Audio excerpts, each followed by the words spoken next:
Nosaltres, com vostès ja recordaran, tradicionalment, per al mes de desembre, solem presentar alguna proposta sobre el xúquer i en el moment buscant, ens hem trobat que la mesa de participació ciutadana que havia d'estipular les condicions en les que s'hauria de fer el pla d'inundacions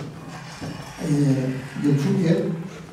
des de fa un any, curiosament, des que el Partit Popular governa en Madrid, estan paralitzades. Nosaltres creiem que aquesta era una bona mesa, per tant, que de cara al futur se farà una actuació coordinada de manera que se farà un pla de contravingudes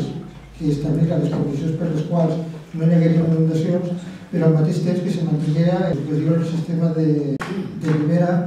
del bosc de ribera del xúquer i se mantingueren les millors condicions ecològiques possibles el riu. Si a més d'això afegim que des de l'any 2000 aproximadament el tema de pla contravingudes, tot i que hi ha actuacions previstes en els planos, com per exemple la canalització del xúquer des d'ací de Carcaixent fins a Casa Sueca, està previst, però finalment no se fa res. Nosaltres creiem que és el moment de posar una xicoteta fita en aquest tema i posar que es facin almenys les